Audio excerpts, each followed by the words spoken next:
Hello बच्चों। आज हम पढ़ेंगे एटम्स एंड मॉलिक्यूल का लेक्चर नंबर 3। और इससे पहले हमने दो लेक्चर ऑलरेडी पढ़ चुके हैं हम, है ना। आई होप आपको वो सब कुछ समझ आया होगा।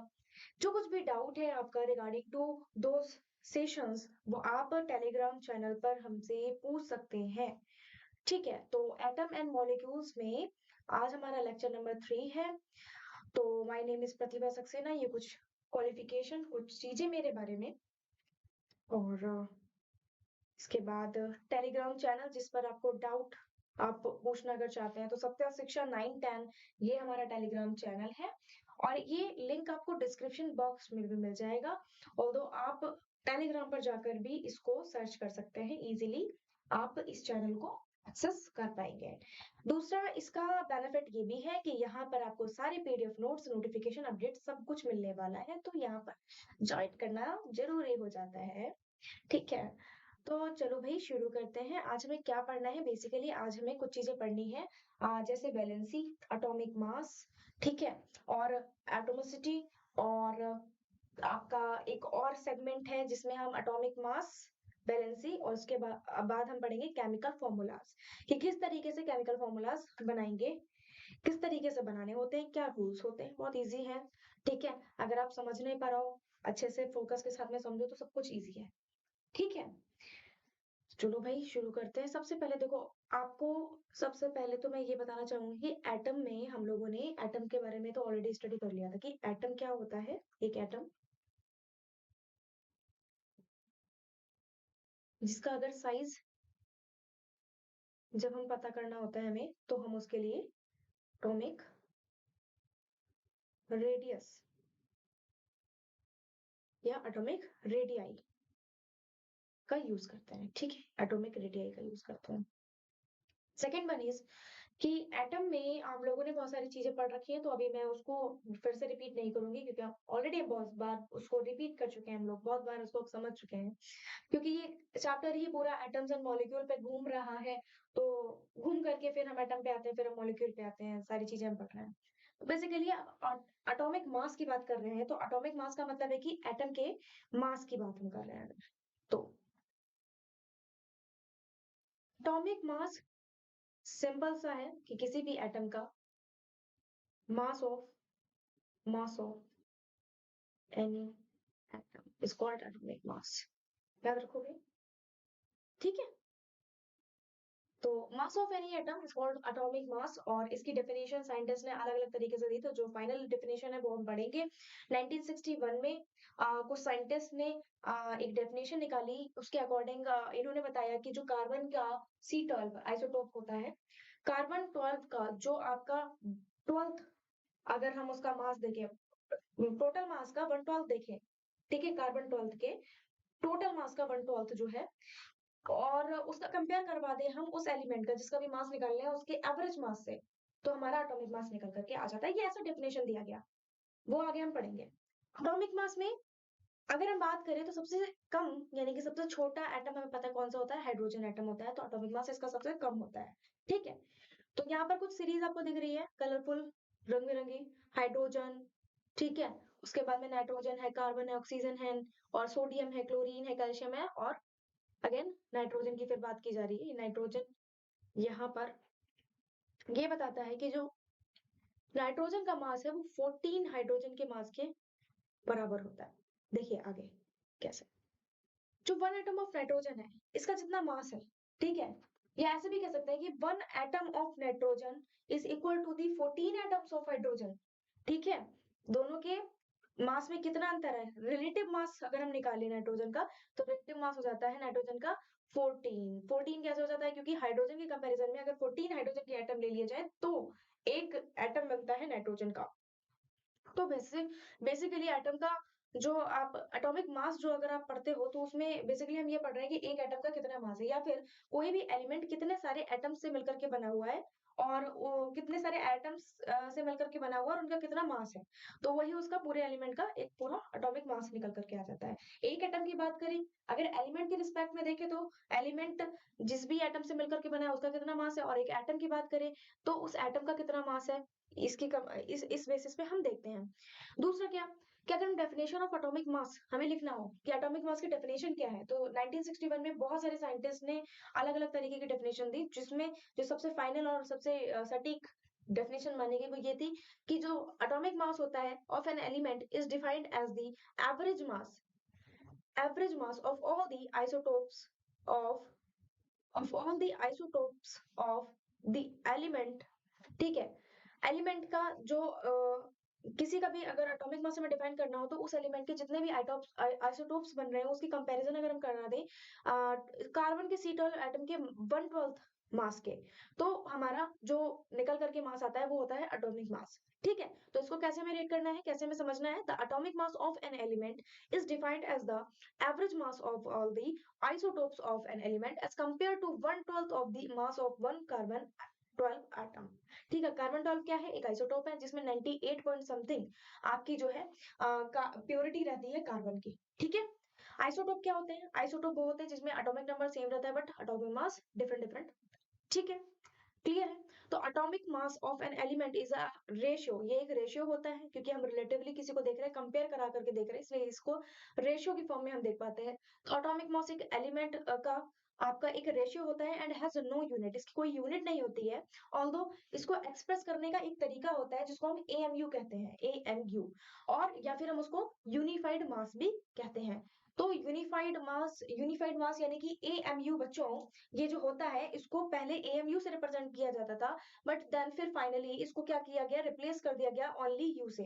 तो पहले हम मास लिखते थे एटॉमिक मास एएमयू से, एंड देन इसको रिप्लेस कर दिया गया भाई ओनली यू। तो अभी एटॉमिक मास को लिखने के लिए, यूनिफाइड मास उसका लिखने के लिए, यूनिफाइड मास एक एक्सप्रेस करने का तरीका है, तो यूनिफाइड मास के लिए सिंबल जो देते हैं अब, तो यू यूज करते हैं ओनली। ठीक है, तो एटॉमिक मास आई होप आपको क्लियर होगा। बेसिकली आपको पूछा क्या जाता है वो मैं बता दूं आपको। एक आपको अगर पूछा जाएगा तो एटॉमिक मास की डेफिनेशन पूछी जाती है, कैसे एक्सप्रेस किया जाता है, और किसी भी एलिमेंट का कितना एटॉमिक मास होता है ये आपको याद करना रहता है। ठीक है, किसी भी एलिमेंट का एटॉमिक मास कितना होता है ये आपको याद करना ही करना होता है, दिस इज कंपल्सरी। ये अभी भी याद करना होगा, ये आगे भी चीजों में काम आएगा, तो याद तो करना ही है। एटॉमिक नंबर आपको मैंने बोले थे कि आप लोग याद करेंगे एटलीस्ट 1 to 20 फर्स्ट साइकिल में, एंड देन 20 से 10 और बढ़ा देंगे, यानी कि 1 to 30 पूरा याद कर लेंगे, जिंक तक याद कर लेंगे। जब आप इतना कर लेंगे तो फिर हमारा काम बचता है, मैंने बोला था एटॉमिक मास याद करने का, जो कि अब हम पढ़ेंगे। तो एटॉमिक मास कुछ एलिमेंट्स का आपके सामने आपको दिख रहा है, वो हम रीड करेंगे। जैसे हाइड्रोजन, हाइड्रोजन का एटॉमिक मास 1 होता है, इसका एटॉमिक नंबर भी 1 होता है। ठीक है, तो माना ये जाता है, मतलब ये दिस इज नॉट नेसेसरी कि सबका अपने एटॉमिक नंबर से डबल ही होगा मास, बट हाँ ये किसी किसी ज्यादातर केसेस में सूट करता है। जैसे हाइड्रोजन में ये सूट नहीं कर रहा है, एटॉमिक नंबर 1 होता है और एटॉमिक मास भी 1 हो रहा है, तो ये तो इसमें नहीं सूट कर रहा है, ये याद भी कर लोगे आप। कार्बन का जो एटॉमिक कार्बन का जो एटॉमिक नंबर होता है वो 6 होता है, और इसका जो मास हो जाता है वो बेटा 12 हो जाता है। तो देखो यार, यहाँ पर जो 6 से 12 बन रहा है, ये डबल हो रहा है, ये नहीं हो रहा है ना। तो जहां तक आप थोड़ा सा और आगे एलिमेंट्स अभी आपको दिखाऊंगी मैं, जैसे जैसे आप आगे बढ़ोगे आपको दिखेगी लगभग लगभग आपको डबल ऑफ एटॉमिक नंबर उसका मास मिल जाएगा। चलो अब बारी बारी से देखते हैं। जैसे हाइड्रोजन हो गया, हाइड्रोजन का एटॉमिक मास होता है 1, कार्बन का होता है 12, नाइट्रोजन का होता है 14, नाइट्रोजन 7 होता है और इसका एटॉमिक मास होता है 14, डबल है। ऑक्सीजन 8 होता है एटॉमिक नंबर, आपने याद कर लिया होगा, आई नो। तो ऑक्सीजन का जो एटॉमिक मास हो गया 16 हो गया, राइट। सोडियम जो होता है वो, सोडियम कितना होता है 11, और एटॉमिक मास हो गया इसका 23, यानी कि नॉट डबल बट हाँ अप्रोक्सीमेटली डबल, तो 23 हो गया। तो ये आपको याद करना है। तो सोडियम का एटॉमिक नंबर कितना होता है 11, एंड सोडियम का एटॉमिक मास हो गया 23, यानी कि 23। मैग्नीशियम, मैग्नीशियम 12 होता है, मैग्नीशियम का जो एटॉमिक मास हो गया वो 24 हो गया। तो इसको 1 बाय 1 आप याद करेंगे। आज आपका ये प्रैक्टिस के लिए अगर आपको मैं कुछ दूंगी तो यही दूंगी कि आपको एटॉमिक मास आपको याद करने ही करने हैं। ठीक है, तो एक तो ये हो गया आज के सेशन का आपका होमवर्क। तो आपको ये याद करना है ये टेबल। इसके बाद में कुछ और है जो मेन है एलिमेंट्स, उनके भी आपको एटॉमिक मास याद करने हैं। जैसे एल्यूमिनियम 13 का 27 होता है, तो एल्यूमिनियम 27 इस तरीके से याद करते हुए चले जाएंगे आप। ट्रिक लगानी है तो बस डबल डबल वाली ट्रिक लगा लेंगे, किसी किसी में सूट कर जाएगी, किसी में नहीं करेगी, तो आपको भी याद करनी है, ये नहीं है सबका डबल लिख दिया गलत करके आ गए। ये नहीं करना है। तो एल्यूमिनियम 27, फास्फोरस 31, सल्फर 32, क्लोरीन 35.5, 17 होता है इसका एटॉमिक नंबर, और इसका एटॉमिक मास हो गया 35.5। पोटेशियम कितना हो गया? पोटेशियम हो गया 39, कैल्शियम बेटा 40। ठीक है, तो अप्रोक्सीमेटली ये भी डबल ही है ना? तो ये आप जो है ना 2 टेबल्स को तो याद करेंगे ही करेंगे, साथ ही साथ मैं तो ये कहूंगी 1 to 30 आपके पास में क्या होना चाहिए? एटॉमिक मास होना चाहिए सारे ही एलिमेंट्स का, राइट? तो आपको ये याद होना चाहिए, आपको ये रटा होना चाहिए। बात करते हैं एटॉमिसिटी पे, ठीक है, कि किसी भी एटम में कितने, किसी भी कोई भी एलिमेंट कितने सारे एटम से मिलकर के बना हुआ है, या कोई भी मॉलिक्यूल कितने सारे एटम से मिलकर के बना हुआ है। The number of an atoms constituting a molecule, एक मॉलिक्यूल कितने ज्यादा, कितने सारे, कितने नंबर ऑफ एटम्स को यूज करके एक मॉलिक्यूल बना है, उसको कहते हैं एटॉमिसिटी। ठीक है, जैसे हीलियम, हीलियम हो गया, आर्गन हो गया, कॉपर हो गया, exist as single atom. Helium, argon, copper ये एक सिंगल एटम की तरह ही आपको दिखेंगे। कभी आपने देखा है बुक में कि हीलियम He2 लिखा हो इंडिपेंडेंटली, इंडिपेंडेंटली? आर्गन, कॉपर ये कभी देखे हैं आपने? नहीं, सिंगल एटम की फॉर्म में मिलते हैं, right? Hence they are known as monoatomic. तो जो आपकी एटॉमिसिटी है उसके अकॉर्डिंग 3 तरीके से क्लासिफाइड होती है ये। एक होती है मोनोएटॉमिक, एक होती है डाइएटॉमिक, एक होती है ट्राइएटॉमिक। तो मोनोएटॉमिक में जैसे हीलियम आ गया, आर्गन आ गया, कॉपर आ गया। ठीक है, ये डिपेंड किस पे कर रहा है, ये ऐसा रटना नहीं है, डिपेंड करता है, आपको याद रखना है कि जितने नंबर ऑफ किसी भी मॉलिक्यूल में, सी हियर, किसी भी मॉलिक्यूल में जितने नंबर ऑफ एटम्स होंगे, नंबर ऑफ एटम्स, ठीक है, वो उतनी ही उसकी क्या हो जाएगी? एटमिसिटी हो जाएगी। ठीक है, तो यहाँ पे हीलियम, आर्गन, कॉपर ये सब सिंगल फॉर्म में मिलते हैं, यानी कि ये कैसे हो गए? मोनोएटॉमिक हो गए। अगर हम डाइएटॉमिक की बात करें तो जैसे आपका ऑक्सीजन, ऑक्सीजन आपको कैसे मिलेगा? डाइएटॉमिक मॉलिक्यूल है ये, तो ये आपको हमेशा इस फॉर्म में मिलेगा, सी, ये आपको हमेशा इस फॉर्म में मिलेगा O2। कभी भी ऑक्सीजन आपको सिंगल लिखा हुआ नहीं दिखेगा, तो आपको कैसे दिखेगा? O2 इस तरीके से फॉर्म में ये मिलेगा। Suppose for example N2, N2 भी आपको कैसे मिलेगा? N2 की फॉर्म में ही मिलेगा, कभी N नहीं मिलेगा। ठीक है, तो जो इस तरीके के मॉलिक्यूल्स होते हैं जो आपके 2 एटम से मिलकर के बने हैं वो होते हैं कैसे? डायटोमिक। जो सिंगल एटम से मिलकर के बने हैं वो होते हैं मोनोटोमिक, और जो 3 एटम से मिलकर के बने होते हैं वो होते हैं ट्राइएटोमिक। ओके, तो जैसे आपका एक मॉलिक्यूल ट्राइएटोमिक में बहुत बढ़िया, आपको याद भी शायद आ जाए और आ गया होगा, O3, ये ट्राइएटोमिक होता है। तो अभी हम कुछ ऐसे मॉलिक्यूल्स के नेम देखेंगे जो आपके डाई, ट्राई और मोनो 3 तरीके के होंगे। जब आप बैलेंसी पढ़ लेते हो, बैलेंसी और एटॉमिसिटी दोनों ही एक दूसरे के कोरिलेट करते हैं ये आपस में, तो बैलेंसी आप पढ़ेंगे, बैलेंसी के साथ साथ आपको एक मॉलिक्यूल कितने एटम कंसिस्ट करके रख रहा है ये भी क्लियर हो जाएगा। तो वैसे तो हमने बात कर ली मोनो, डाई और ट्राई की, अब बात करते हैं बैलेंसी पे। जब भी आपको यहाँ से क्वेश्चन बनता है, लेट मी टेल यू, तो यहाँ पर जो क्वेश्चन बनता है वो आपका ऐसा बनता है कि बस आपको ये बताना होता है कि ये मोनोटॉमिक है या ये डायटोमिक है या ये ट्राइएटोमिक है। ये आपको एमसीक्यूज के फॉर्म में ज्यादातर आपको ऑब्जेक्टिव टाइप में मिलेगा। बैलेंसी की बात करें, बैलेंसी भी एमसीक्यू में भी पूछी जाती है, प्लस एज वेल एज ये बैलेंसी जो है बाकी सारी चीजों में भी यूज की जाती है। मींस बैलेंसी का यूज आपको पूरी थ्रू आउट द केमिस्ट्री, जब आप पढ़ेंगे 10th में पहुंचेंगे, 11th 12th करेंगे, आपको बैलेंसी का यूज हर जगह मिलेगा, तो ये बहुत कंपलसरी हो जाता है समझना। चलो भाई फिर आओ जल्दी से बैलेंसी समझते हैं। बैलेंसी क्या होती है? बैलेंसी किसी भी मॉलिक्यूल की, किसी भी एलिमेंट की अगर आपको बैलेंसी निकालनी होती है, किसी भी एलिमेंट की बैलेंसी निकालनी होती है, सपोज कोई भी एलिमेंट ले लो, कौन सा लूं? लिथियम लेते हैं सबसे पहले, लिथियम,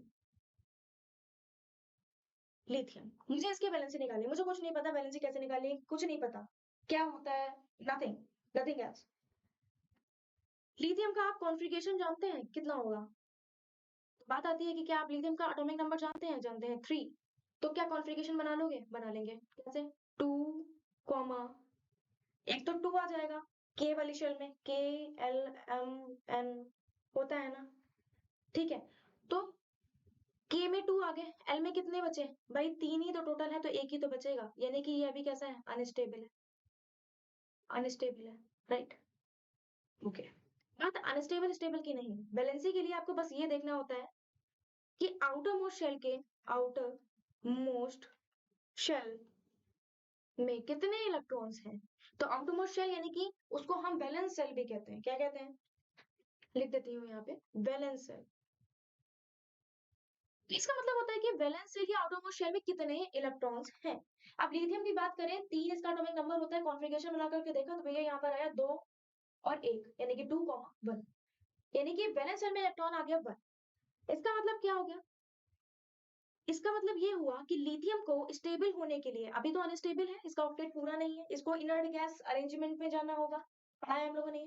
इनर्ट गैस अरेंजमेंट का मतलब होता है कि इसकी जो शेल है वो पूरी फिल हो, ठीक है, पूरी तरीके से फिल हो। जब पूरी तरीके से फिल होती है तो क्या होता है? तो कोई भी एटम, कोई भी जो आपका एलिमेंट है वो कैसा हो जाता है? स्टेबल की फॉर्म में, स्टेबिलिटी की फॉर्म में आ जाता है।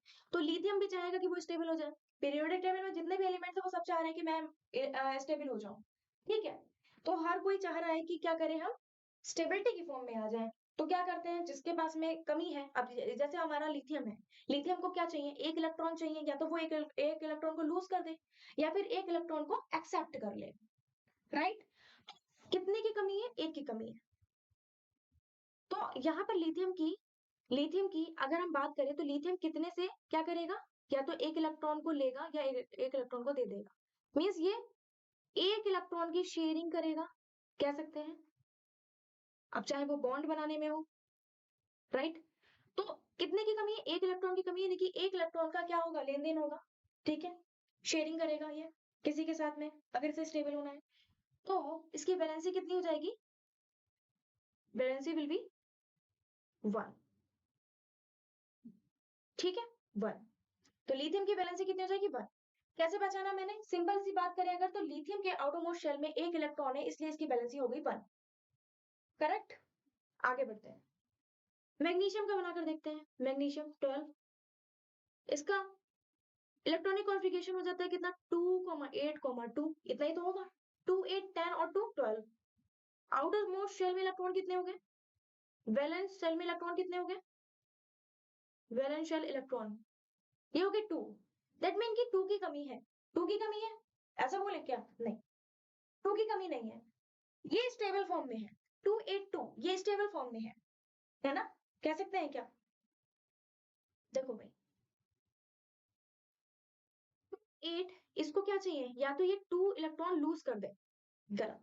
अगर आप सोच रहे हैं कि नहीं ये स्टेबल है, ये स्टेबल है क्योंकि इसमें 2 है, इसीलिए मैंने क्रॉस किया, ये स्टेबल नहीं है। क्यों भाई? इसके ऑक्टेट में 8 होने चाहिए कंप्लीट, या तो वो 2 को भी निकाल फेंके या फिर वो बचे हुए 6 को गेन करे। तो इसके पास में एक सबसे बढ़िया चीज ये है कि ये 2 को निकाल दे, 2 को क्या कर दे? रिमूव कर दे। एक 6 इलेक्ट्रॉन को लेना इस टफ है ना, इस कॉम्प्लिकेटेड। कॉम्प्लिकेटेड क्या ये कह सकते हैं? डिफिकल्ट। तो इससे अच्छा ये 2 को ही निकाल दे। अच्छा, इतनी सारी बातें करने का मतलब ये है कि सिंपल सी बात है कि थोड़ा सा कॉन्सेप्ट बिल्डअप करवाना चाह रही हूँ मैं, कि कहाँ पे स्टेबिलिटी और अनस्टेबिलिटी होती है किसी भी एलिमेंट की। हमें वैलेंस शेल के इलेक्ट्रॉन निकालने, तो सिंपल सी बात है कि हमारे आउटरमोस्ट शेल यानी कि वैलेंस शेल में इलेक्ट्रॉन 2 है, तो सिंपल सी बात है कि वैलेंसी इसकी हो जाती है 2। वैलेंसी हो जाती है 2।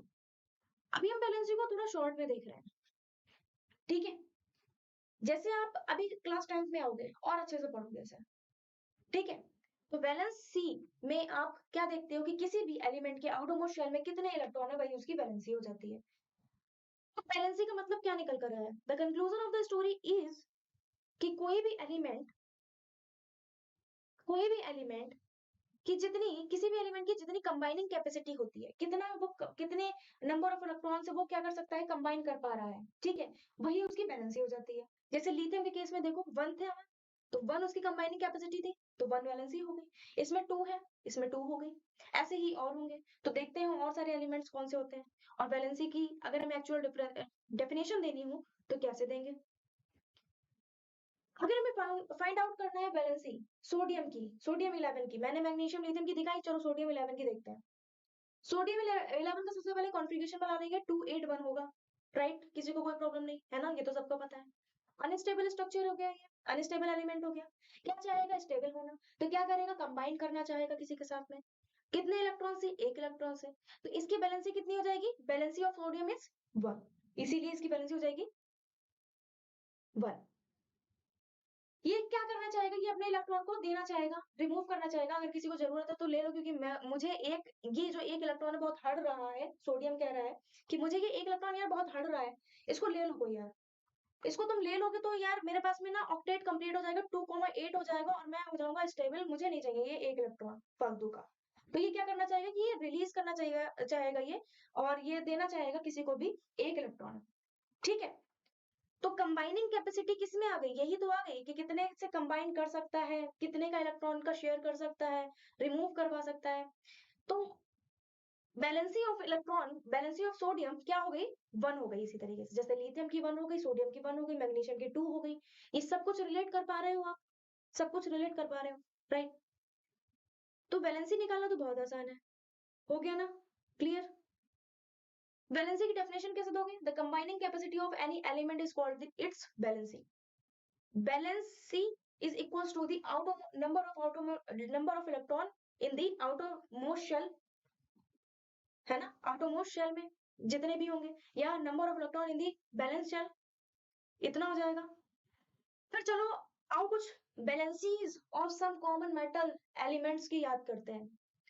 अब यहाँ पर एक वर्ड आ रहा है मेटल। मेटल जो है देखो हम लोग पढ़ चुके हैं, मेटल नॉन मेटल ये सब हमने पढ़ा है। मेटल क्या होता है, नॉन मेटल क्या होता है।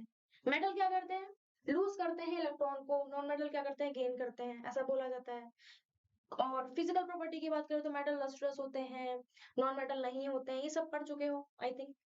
ठीक है, तो मेटल्स होते हैं कुछ जो कि मेटल्स के ऊपर कैसा चार्ज रहता है? पॉजिटिव चार्ज रहता है। तो मेटल जो होते हैं उनकी अपनी कुछ बैलेंसी होती है, हर एक एलिमेंट की होगी ही होगी, तो मेटल की भी होगी। तो आओ कुछ बैलेंसी देखते हैं कुछ मेटल की। जैसे लिथियम की 1, डायरेक्ट याद कर लो, लिथियम की 1, सोडियम की 1, पोटेशियम की 1, सिल्वर की भी 1, कॉपर की 1 एंड 2, दो दो हो जाती है। कैसे? कॉपर, कॉपर जब आप थोड़ा सा हायर क्लास में जाओगे तो कॉपर आप पढ़ोगे, इसमें एक ऐसी प्रॉपर्टी होती है कि ये दो दो बैलेंसी शो कर पाती है। ऑक्सीडेशन नंबर आगे चल करके आप पढ़ोगे तो उससे आपको पता चल जाएगा कि कैसे इसकी जो बैलेंसी है वो 1 भी है और 2 भी है। ऑक्सीडेशन नंबर और इसकी और भी प्रॉपर्टीज पढ़ोगे, जहां पर आप पैरामैग्नेटिक, डायमैग्नेटिक पढ़ते हो, आगे की बात है ये।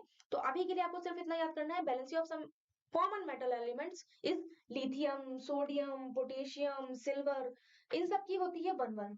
ठीक है, कॉपर की 1 भी होगी 2 भी होगी। कहीं पे कॉपर 1 पॉजिटिव शो करेगा, कहीं पर कॉपर 2 पॉजिटिव शो करता है, लिखा हुआ देखा होगा। ऐसे ही मरकरी में होगा बच्चों। मरकरी में क्या होगा? मरकरी में कहीं Hg 1 पॉजिटिव लगा हुआ होता है, कहीं पर Hg 2 पॉजिटिव लगा हुआ होता है। तो याद करना आसान है, lithium, sodium, potassium, silver, copper की तो 1 ही होती है वैलेंसी। कॉपर, मरकरी की 1 और 2 दोनों ही होती है। मैग्नीशियम की 2 होती है, हम लोगों ने निकाली थी। कैल्शियम की 2 होती है, याद करो कैल्शियम का एटॉमिक नंबर 20। तो इसका जब इलेक्ट्रॉनिक कॉन्फ़िगरेशन जब बनाओगे तो लास्ट शेल में 2 इलेक्ट्रॉन बच रहे होंगे, बनाकर देखो। जिंक का जब आप 30 का जब इलेक्ट्रॉनिक कॉन्फ़िगरेशन बनाओगे तो लास्ट में आउटरमोस्ट शेल इलेक्ट्रॉन जो होंगे वो 2 होंगे, बनाकर देखो। तो बैलेंसी कितनी हो जाएगी इनकी? मैग्नीशियम, कैल्शियम, जिंक की 2। आयरन की बात कर ले, आयरन का भी बिल्कुल वैसा ही केस है जैसे कॉपर और मरकरी का है। आयरन यहाँ पर जो बैलेंसी शो करता है वो 2 भी शो करता है, 3 भी शो करता है। आपने देखा होगा अपनी बुक में कहीं पर लिखा होगा Fe2 पॉजिटिव और कहीं पर लिखा होगा Fe3 पॉजिटिव। तो ये आयरन की प्रॉपर्टी है जो कि आप आगे पढ़ने वाले हो। ठीक है, तो डोंट वरी, आपको बस अभी बैलेंस ही याद करनी है। एल्यूमिनियम की बात करें, एल्यूमिनियम 3 पॉजिटिव होता है, मींस एल्यूमिनियम की जो कंबाइनिंग कैपेसिटी होती है वो 3 की होती है, तो इसलिए बैलेंसी भी कितनी होगी? 3 हो गई। और जब इसका इलेक्ट्रॉनिक कॉन्फ़िगरेशन बनाओगे तो उसके लास्ट वाले शेल में यानी कि आउटरमोस्ट शेल में भी आपके 3 इलेक्ट्रॉन आ रहे होंगे। तो आप ये स्क्रीनशॉट लो जल्दी से, ठीक है, इसका स्क्रीनशॉट लो, राइट, और इसको याद करोगे। तो सेकंड होमवर्क आपका ये होगा कि आपको वैलेंसीज याद करनी है। ठीक है, उसके बाद कुछ नॉन मेटल्स की देखते हैं। आओ, बैलेंसीज कुछ नॉन मेटल्स की देखते हैं, जैसे हाइड्रोजन क्या है, एक नॉन मेटल है, गैस है क्योंकि ये मेटल तो हो नहीं सकता। Fluorine, chlorine, bromine, iodine, oxygen, ये सब गैसेज है, मींस जितनी भी गैसेज है ये नॉन मेटल होंगी ही होंगी। तो हाइड्रोजन का सिंबल H, जिसकी वैलेंसी होती है 1, फ्लोरीन 1, क्लोरीन 1, ब्रोमीन 1। देखो क्लोरीन, ब्रोमीन, आयोडीन ये कहाँ पर आते हैं, ये आपके ये हेलोजेंस हैं।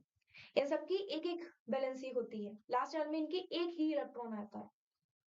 तो यहाँ पे फ्लोरीन, क्लोरीन, ब्रोमीन की एक एक हो गई, हाइड्रोजन की भी एक होती है, आयोडीन की भी एक होती है, ऑक्सीजन की बस क्या होती है, 2 होती है। बनाकर देखो ऑक्सीजन का इलेक्ट्रॉनिक कॉन्फ़िगरेशन तो कितना आएगा।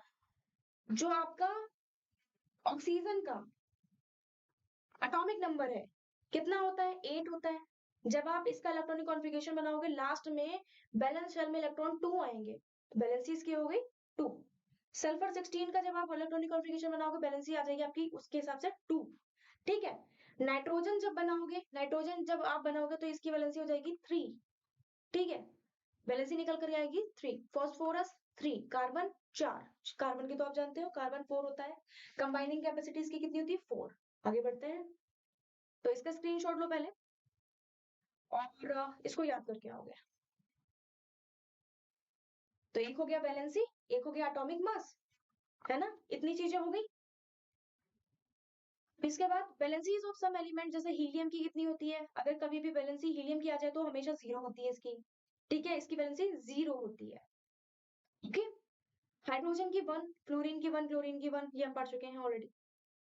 अच्छा ठीक है, तो अब बात करते हैं कि कुछ आयंस, ये आयंस क्या होते हैं। आयंस हमने ऑलरेडी डिस्कस भी किया है ऑल्दो। जैसे आपका फ्लोरीन है, क्लोरीन है, ठीक है, ये सब आयंस की फॉर्म में मिलते हैं, जैसे क्लोरीन 1 नेगेटिव, फ्लोरीन 1 नेगेटिव। ठीक है, हाइड्रोजन भी कभी कभी आयन की फॉर्म में होता है, H पॉजिटिव। कभी कभी क्या, जब ये जब जैसे HCl है, हाइड्रोजन और क्लोरीन, इसको जब क्या कहते हैं आपका डिसॉल्व करा जाता है, तो ये डिसॉल्व होकर के H पॉजिटिव Cl नेगेटिव में ये क्या होता है, ब्रेक हो जाता है। ठीक है, नाइट्रोजन की बात करें तो नाइट्रोजन भी आपको आयन की फॉर्म में मिलता है। ठीक है, तो ऐसे इस तरीके से बहुत सारे एलिमेंट्स होते हैं जो आपके आयंस बनाते हैं। तो देखो व्हाट इज आयन, आयन है क्या, जो कंपाउंड फॉर्म करते हैं, जो कंपाउंड फॉर्म होते हैं मेटल से एंड नॉन मेटल से, कंटेन करते हैं चार्ज स्पीसीज। जितने भी कंपाउंड होंगे, जितने भी कंपाउंड होंगे, जैसे सपोज पहले तो हम समझते हैं कंपाउंड जो कि आपके बने हैं मेटल से, जो कि आपके बने हैं नॉन मेटल से, ये कंटेन करते हैं अपने ऊपर चार्ज, तो इनको बोला जाता है चार्ज स्पीसीज। तो ऐसे कौन सा कंपाउंड है, जैसे for example NaCl, NaCl metal और नॉन मेटल से मिलकर के बना है। Na क्या है, मेटल है, नॉन मेटल क्या है, Cl। दोनों से मिलकर के एक कंपाउंड बना NaCl। ठीक है, इसको सॉल्ट भी कहते हैं, नमक। ठीक है, किचन में जो आप लोग यूज करते हो यही होता है NaCl। अब ये जो NaCl है, ये आयनिक फॉर्म में मिलता है, कैसे, जब NaCl ब्रेक हो जाता है Na positive plus Cl negative में, तो जो जो यहाँ पर Na पॉजिटिव और Cl नेगेटिव है, ये आयंस की फॉर्म में आ गए। अब आयन दो टाइप के होते हैं, एक तो होता है कैटायन और एक होता है एनायन। तो जो पॉजिटिव चार्ज वाला होता है आपका आयन, उसको कहते हैं हम कैटायन। तो Na पॉजिटिव यहाँ पर हो गया कैटायन, Cl नेगेटिव हो गया एनायन। तो यार, तो आयन आपके कितने फॉर्म में हो गए, समझ गए ना, आयन आपके दो फॉर्म में डिवाइड हो गए, कैटायन और एनायन। ठीक है, what is ion, compound form by metals and non metals contain charge species, the charge species are known as ions. और ये आयंस जो है is classified is divided into two types, which is those are, एक तो हो गया cation which contain positive charge, and other one is anion which have negative charge, right. तो ion समझ में आया, आई होप आपको आयन समझ में आ गया होगा। देन आगे बढ़ते हैं, अब सब कॉमन सिंबल से पॉली एटॉमिक आयंस हैं। पॉली एटॉमिक आयंस का मतलब है कि आपके कुछ होंगे H पॉजिटिव होंगे, एक ही उस पर होगा चार्ज केवल पॉजिटिव का, एक ही नेगेटिव चार्ज होगा, किसी पे 2 नेगेटिव होगा, 2 पॉजिटिव होगा, किसी पे 3 पॉजिटिव 3 नेगेटिव होगा। तो ये पॉली एटॉमिक हो गया। ठीक है, अब देखो जिन पे 1 यूनिट चार्ज रहता है उनकी बात करते हैं सबसे पहले। जिनमें 1 यूनिट चार्ज होता है वो होते हैं बच्चों हाइड्रोजन, सोडियम, पोटेशियम, यानी कि H positive, Na positive, K positive, Ag positive, Cu positive और NH4 पॉजिटिव। इस NH4 पॉजिटिव को हम कहते हैं अमोनियम। ठीक है, hydrogen H positive, sodium Na positive, potassium K positive, silver Ag positive की फॉर्म में, कॉपर Cu पॉजिटिव की फॉर्म में रहता है। देखो कॉपर Cu पॉजिटिव की फॉर्म में भी रहता है, Cu2 पॉजिटिव की फॉर्म में भी रहता है, याद रखना। ऐसे ही सिल्वर भी Ag पॉजिटिव भी रहता है, Ag2 पॉजिटिव भी रहता है। बट एक स्टैंडर्ड जो आपको याद करना है वो यही रहेगा, तो आप अभी के लिए यही याद रखो। ऐसे ही अमोनियम क्या होता है, NH4 पॉजिटिव। ये हो गए आपके कैटायंस, कौन से, फॉर 1 यूनिट जो चार्ज अपने ऊपर कंटेन करते हैं। कुछ ऐसे कैटायंस हैं जो 2 यूनिट चार्ज कंटेन करते हैं, यानी कि 2 पॉजिटिव कंटेन करके रखते हैं। 2000 देखो कौन कौन से हो जाएंगे, एक मिनट, 2 यूनिट में आ जाएंगे आपके मैग्नीशियम, कैल्शियम, जिंक, कॉपर, देखो कॉपर आ गया यहाँ पे Cu2 पॉजिटिव में भी, आयरन Fe2 पॉजिटिव में आ गया। ठीक है, 3 यूनिट में कैटायंस देखेंगे तो आ जाएगा एल्यूमिनियम, आयरन। ठीक है, बात करते हैं एनायन की, जिनके ऊपर नेगेटिव चार्ज होता है। ऐसी चार्ज स्पीसीज जिसपे नेगेटिव रहता है चार्ज, तो हाइड्राइड। आयनायन में जब हाइड्रोजन का अगर देखें तो हाइड्रोजन जो है H पॉजिटिव में भी रहता है, H नेगेटिव में भी रहता है। तो जब हाइड्रोजन H पॉजिटिव में होता है तो उसको बोलते हैं सिंपली हाइड्रोजन। बट अगर ये एनायन के फॉर्म में होता है तो इसे बोल देते हैं हाइड्राइड, H नेगेटिव। ओके, ऐसे ही जब आप अदर एनायन देखते हैं जैसे क्लोरीन का, तो क्लोरीन को बोलते हैं क्लोराइड।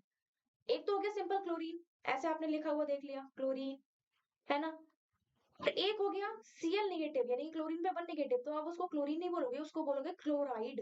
ठीक है, Br negative bromide, I negative iodide, hydroxide को OH नेगेटिव, यानी कि OH नेगेटिव आपका हाइड्रोक्साइड रहता है। ठीक है, तो सभी के लास्ट में देखा जाए सिंपली तो डी डाई आइड आ रहा है, आइड आ रहा है। ओके, देन आता है आपका NO3 1 नेगेटिव, NO3 1 नेगेटिव, ये भी क्या है, एनायन है जिसपे 1 यूनिट नेगेटिव चार्ज रहता है, इसको बोलते हैं nitrate. Okay, nitrate, NO3 1 negative. अब 2 यूनिट चार्ज जो होते हैं, 2 यूनिट नेगेटिव चार्ज रखने वाले आपके ऐसे एनायन कौन से होते हैं, जैसे ऑक्साइड O2 नेगेटिव, तो इसको ऑक्सीजन पे 2 नेगेटिव, इतना लंबा बोलने से अच्छा है ऑक्साइड है ये। सल्फाइड S माइनस का 2 चार्ज, यानी कि S पर, यानी कि सल्फर पे 2 नेगेटिव। सल्फेट क्या होगा, SO4 2 नेगेटिव। सल्फाइड और सल्फेट में अक्सर कंफ्यूज होते हो तुम, सिंपल सी चीज है, देखो यहाँ पर बहुत अंतर है दोनों में। सल्फाइड में सल्फर पे 2 नेगेटिव है, सल्फेट की जब बात आती है तो SO4, ये पूरा जो मॉलिक्यूल है SO4 पे 2 नेगेटिव रहता है। कार्बोनेट पे CO3 पे 2 negative, carbonate CO3 2 negative. Dichromate, dichromate अभी आगे आप देख भी सकोगे, ये मॉलिक्यूल, ये जो कंपाउंड है ये आएगा Cr2O7 2। ठीक है, Cr2O7 माइनस का 2, ये एज अ कैटलिस्ट यूज किया जाता है, तो आप देखोगे आगे चल करके, टेंथ में देखोगे आप ज्यादातर इसको, ज्यादा यूज इसका टेंथ में ही है। तो डाइक्रोमेट Cr2O7 पर 2 नेगेटिव। नाइट्राइड, आपको देखो एक एक चीज है कि ये जो नाइट्राइड है, डाइक्रोमेट है, कार्बोनेट है, ये आपको नेगेटिव चार्ज पे के साथ में भी मिलेंगे और बिना नेगेटिव चार्ज के भी मिलेंगे, बस आपको समझना है। जब नेगेटिव चार्ज नहीं लगा है तो आपको ये अंडरस्टूड है कि डाइक्रोमेट पे 2 नेगेटिव होगा, कार्बोनेट पे 2 नेगेटिव होगा, सल्फेट पे 2 नेगेटिव होगा। अगर नाइट्राइड आ जाता है तो N माइनस का 3, यानी कि N पर, नाइट्रोजन पर 3 नेगेटिव चार्ज। इसका जल्दी से स्क्रीनशॉट लीजिए। तो अब तीसरा आपका हो गया वर्क कि आपको याद करना है जितने भी आपके ये आयंस हैं, कैटायन और एनायन, इन पे कितना चार्ज रहता है। अगर आपके सामने रैंडम पूछ लिया जाए तो आप बता पाओ। चलो, तो अब बात करते हैं, हमारा आज का जो सेशन था उसमें एक तीसरा मोस्ट इंपोर्टेंट टॉपिक ये था कि केमिकल फॉर्मूला ऑफ कंपाउंड, किसी भी कंपाउंड का केमिकल फॉर्मूला कैसे बना है। जैसे सपोज एक एग्जांपल ले लेते हैं, मैग्नीशियम क्लोराइड है, मुझे बस इसका नाम पता है, मुझे नहीं पता कि इसका केमिकल फॉर्मूला क्या होगा, तो इसका केमिकल फॉर्मूला कैसे निकालेंगे बच्चों। मैग्नीशियम आ रहा है, मैग्नीशियम में मैग्नीशियम क्लोराइड में मैग्नीशियम आ रहा है, मैंने एक तरफ मैग्नीशियम रख दिया, मैंने एक तरफ क्लोराइड रख दिया। तो यहाँ पर तो आपको वो एलिमेंट लिख लेना है, एलिमेंट, और यहाँ पर उसकी वैलेंसी लिख देनी है, उसी के ऊपर उसकी वैलेंसी। ठीक है। मैग्नीशियम की वैलेंसी कितनी थी बच्चों, याद है, बताओ कितनी थी, कितनी थी, 2, राइट, 2, मैग्नीशियम की 2 थी। क्लोरीन की कितनी थी, 1 थी, अभी पढ़ी थी, क्लोराइड 1। ठीक है, इतना काम कर दिया। मुझे क्या बनाना है, केमिकल फॉर्मूला बन जाएगा, बहुत आसान है। इसकी कर दो क्रॉस मल्टीप्लाई। जैसे ही आपने इसकी क्रॉस मल्टीप्लाई करी तो आपको एक प्रोडक्ट मिल जाता है Mg1Cl2। Mg1Cl2, अब नहीं लग रहा है कुछ, Mg1Cl2। तो रूल के हिसाब से जब आप कहीं पर आपके जो आपका जो एलिमेंट होता है उसमें 1 वैलेंसी उसके पास आ रही होती है, यानी कि 1 डिजिट आ रहा होता है, तो उसको इग्नोर कर सकते हैं, तो हम उसको लिखेंगे MgCl2। तो ये क्या निकल करके आ गया कि हमारा फॉर्मूला आ गया किसका, मैग्नीशियम क्लोराइड का, MgCl2। इज इट क्लियर सबको? चलो, ऐसे ही अगर हमें और बनाना हो फॉर्मूला, सपोज हमें चाहिए कैल्शियम हाइड्रोक्साइड का, चाहिए मुझे कैल्शियम हाइड्रोक्साइड का मुझे फॉर्मूला चाहिए। मुझे पता है कैल्शियम हाइड्रोक्साइड में कैल्शियम आता है, हाइड्रोक्साइड आता है। हम्म मुझे ये भी पता है कि इस कैल्शियम की जो वैलेंसी होगी, अब मैं यहाँ पे वैलेंसी एलिमेंट नहीं लिख रही हूँ, ये अंडरस्टूड है तुम्हारे लिए, तो कैल्शियम की वैलेंसी होगी 2। मुझे पता है हाइड्रोक्साइड की होगी 1, राइट। ठीक है, मैंने क्या किया, इसकी क्रॉस मल्टीप्लाई करवा दी, सिंपल। और बताया कि भाई हमारा आ गया फॉर्मूला, क्या, chemical formula of the calcium hydroxide आ जाएगा Ca। क्या मैं 1 लिखूं, आप डायरेक्ट लिख सकती हूँ, CaOH का होल ट्वाइस, इसको ऐसे लिखेंगे, होल ट्वाइस। ये भी लिखने का रीजन है, अगर मैंने ऐसे लिखा होता CaOH2, तो ऐसा लग रहा है ये, जो कि है भी कुछ ऐसा ही बन जाएगा ये, कि Ca सिंगल है, O सिंगल है, H के 2 है मॉलिक्यूल, 2 एटम है, तो ये तो गड़बड़ हो जाएगी। हमें तो OH पे 2 देना है ना, देखो, राइट। तो OH पे 2 देना है तो हम लिखेंगे CaOH का whole twice. Is it clear to you सबको? ठीक है, कोई कंफ्यूजन होगी तो आप मुझे बताएंगे कमेंट में। अच्छा ठीक है, फिर अब नेक्स्ट देखते हैं formula for calcium oxide. Calcium oxide के लिए मुझे पता है कैल्शियम में Ca तो आ ही रहा है और O भी आ ही रहा है। Ca का वैलेंसी यहाँ लिख लो 2, हम जानते हैं, है ना। ऑक्सीजन की वैलेंसी कितनी होती है, 2। देखो मुझे पता है, मुझे रटी हुई है, लेकिन आपको क्या करना है, बिल्कुल बिल्कुल रट लेना है वैलेंसीज को। ठीक है, तभी आप केमिकल फॉर्मूला बना पाओगे। इसकी कर दी क्रॉस मल्टीप्लाई, कितना आ जाएगा बेटा, Ca2O2। नहीं लग रहा है, अजीब सा लग रहा है Ca2O2। वो इसलिए लग रहा है क्योंकि अब तुमने सुन लिया है कि कैल्शियम ऑक्साइड जो है आपको CaO की फॉर्म में मिलता है, राइट, तभी तुम्हें थोड़ा सा अजीब लग रहा है, और है भी। तो अकॉर्डिंग टू द रूल, जब भी कभी ऐसा आ जाता है कि Ca के पास एक मॉलिक्यूल, एक एटम के पास में भी सेम वैलेंसी आ रही है और दूसरे के पास में भी सेम, पहले और दूसरे के पास में सेम सेम वैलेंसी आ रही है, तो आप इसको सीधा ऐसे लिख सकते हो, 2 से 2 कैंसिल हो जाएगा, CaO, दैट्स ऑल। तो कैल्शियम ऑक्साइड की क्या आ जाएगा केमिकल फॉर्मूला, CaO। ठीक है, कुछ आपको मैं देना चाहूंगी वर्क में यहाँ पर, जैसे आपको बनाना है, प्रैक्टिस क्वेश्चन है ये, जरूर जरूर करना तभी बना पाओगे, और ये आता भी है। तो आपको बनाना है सोडियम, सोडियम हाइड्रोक्साइड की, ठीक है, फर्स्ट। दूसरा आपको बनाना है सोडियम क्लोराइड, सोडियम क्लोराइड। अच्छा ये मैं यहाँ पर खड़ी थी, तुम्हें इसका ये थोड़ा सा कट गया होगा, आई थिंक अब दिख रहा है, तुम्हें समझ आया था कैसे मैंने बनाया था कैल्शियम ऑक्साइड। ठीक है, देखो कैल्शियम ऑक्साइड में मुझे बताया है, फिर से मैं समझा देती हूँ क्योंकि शायद मैं यहाँ पर खड़ी थी और ये छुप रहा होगा। तो कैल्शियम ऑक्साइड में कैल्शियम और ऑक्सीजन तो आएगा ही आएगा। मुझे पता है कैल्शियम की वैलेंसी 2 होगी, मुझे पता है ऑक्सीजन की भी वैलेंसी 2 होगी, तो ये बन गया Ca2O2, है ना। तो 2 से 2 कैंसिल आउट हो जाएगा अकॉर्डिंग टू द रूल, तो CaO बचेगा। ऐसे ही ऊपर वाला भी समझ लेते हैं अगर आपका मिस हुआ हो तो।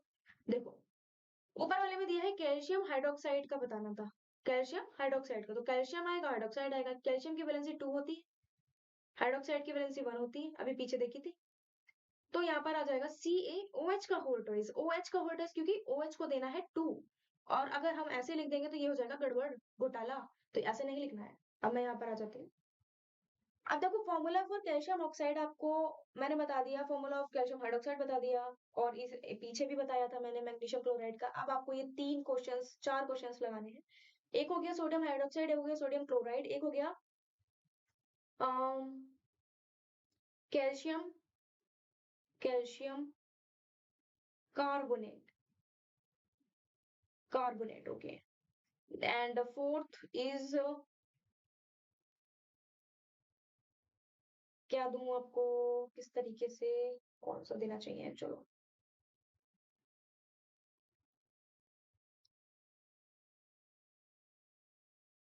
तीसरा हो गया आपका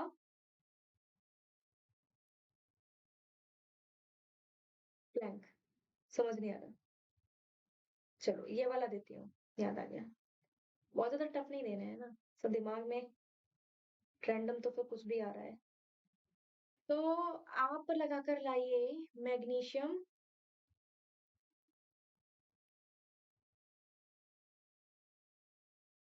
कार्बोनेट, ठीक है, टफ तो नहीं है। तो 4 ये आपके हो गए प्रैक्टिस के लिए केमिकल फॉर्मूलाज। ओके, आगे चलते हैं। इसका स्क्रीनशॉट लो जल्दी से। हम्म। अब यहाँ पर हमने सारे का फॉर्मूलाज पढ़ लिए, हमने वैलेंसी पढ़ ली, हमने मोनोएटॉमिक डायटोमिक ट्राइएटॉमिक भी पढ़ लिया। तो अब हम मिलेंगे अपने नेक्स्ट लेक्चर में, ठीक है। मैंने आपको होमवर्क दे ही दिया है, इसीलिए पिछली वाली स्लाइड पे जिन बच्चों ने नहीं नोट कर पाया अभी भी नोट कर लो। आज हम इतना ही पढ़ेंगे, ठीक है। आगे आपका सत्ता शिक्षा 9-10 जो हमारा टेलीग्राम चैनल है उसको ज्वाइन करो, उसको ज्वाइन जा करके करो। उस पर जितने भी चीजें आएंगी वो सब तुम्हारे लिए बहुत ज्यादा अच्छी होने वाली हैं, बेनिफिशियल होने वाली हैं, तो उसको वही फायदा जब मिल रहा है फायदा उठाओ। तो मिलेंगे अपने नेक्स्ट लेक्चर में, उसमें हम और चीजों की बात करेंगे। इसमें अब बस ऑलमोस्ट हमारा ये चैप्टर फिनिश होने वाला है, और आई होप कि आज का सेशन आपको पसंद आया होगा। और जो जो भी इस सेशन में डाउट है वो आप वहां पर क्लियर कर सकते हो, आपके अपने ग्रुप पर डाउट क्लियर कर सकते हो, टेलीग्राम पे भी डाउट क्लियर कर सकते हो। और आई होप आपको लेक्चर अच्छा लगा होगा, और मैं कोशिश करती हूँ कि जैसे जैसे मैं अपना सेशन आपके सामने लाती हूँ, को पढ़ाती हूँ, तो मैं कोशिश करती हूँ कि आपको मैं बेस्ट तरीके से पढ़ा पाऊँ, बेस्ट वे में पढ़ा पाऊँ, क्योंकि मेरा तरीका रहता है कि आपको कॉन्सेप्ट क्लियर करवाना, जो कि मैं प्रायोरिटी पे लेकर के चलती हूँ। कि अगर आप यहाँ पर 45 मिनट्स टू 1 आवर दे रहे हैं, या 1 आवर से भी ज्यादा दे रहे हैं, जो भी है, जो भी सेशन का रहता है, कभी खिंच जाता है लंबा, कभी छोटा हो जाता है, कभी तो जितना भी आप टाइम दे रहे हैं वो आपका ना एज अ प्रोडक्टिव बन जाए टाइम। तो कोशिश मेरी यही रहती है। तो इसी बात पे लाइक करना, ठीक है, सब्सक्राइब करना चैनल को, और अभी चलते हैं। Thank you so much, bye bye, see you.